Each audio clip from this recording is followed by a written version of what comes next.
Coffee with Kate. I don't know about you guys, but I'm pretty exhausted from Black Friday sales.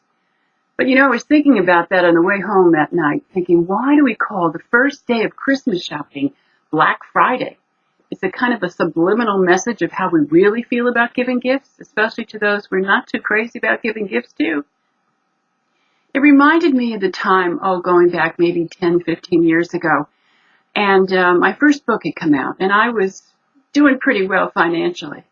But I'm still a penny pincher, so I was shopping in Walmart, and I had put away something for my husband, some treadmill or something. So I was standing on the line, and for the pieces that you pick up for that are on layaway, and everybody was as grumpy as you could possibly get. I mean, they were not happy to be there.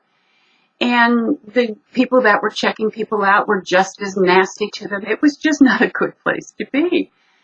So I got very quiet and I started to, go into my prayer room, inner prayer room, and said, Lord, how can I change this? Is there a way? This isn't how we should be thinking about Christmas.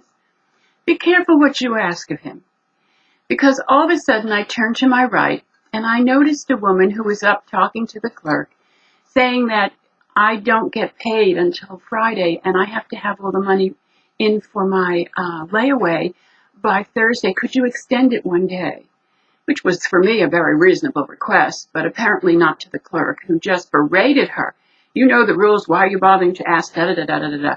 And I looked in the woman's basket, because, she had things like Candyland. She did not have like an Xbox. And then I felt that push of the Lord. And he said, Kate, I blessed you, bless her. So I very quietly went over there and I said to the woman, if you would allow me the privilege, I've been so greatly graced by God this year, I would so much love to pay for your wagon full of toys. And all of a sudden, the room became quiet. Now, there had to be maybe 25 or better people behind me on different lines. There were 3 lines. And even the nasty clerks got very quiet. And I said, just give me the total and I will, make out a check. Now, I'm interested now in only making out a check and getting out of here because I'm kind of feeling uncomfortable that everybody's kind of looking at me. And I wrote out the check and I gave it to her and I said, this is a gift straight from God who hears all prayers. And then I very quietly left. I figured I'd come back at another time and take care of my husband's treadmill. Well, as I'm walking out, all of a sudden I'm hearing people say, what did she do? What did she gave? Just gave that woman money for that? But the very atmosphere of the place changed in a heartbeat. Suddenly people were smiling and they were talking to each other. They were no longer strangers. And the spirit of Christmas kind of just flew in that room. Now, I'm not asking that you go and you stand in a line for layaways, Kmart or Walmart, but that maybe you might be a little bit more open to the people who really, really need gifts. What if you had a daring experiment this year? What if you decided to do just that, to ask the Lord to show you who really needed to be blessed, surprised by joy, and God's prayer being answered through you? And then instead giving that scarf or whatever it is you give to your aunt or give to your sister or whomever that, they kind of say, oh, that's nice.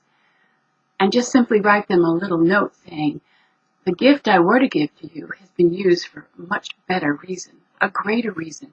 And let me tell you about it. I kind of think that your friends and your relatives would be so deeply touched by that. And who knows, we may start a whole new way of Christmas shopping and no longer call it Black Friday, but call it the Lord's Blessing Day. Well, I hope you have a wonderful week, and I hope I've given you something to think about. And so until next Monday, God bless.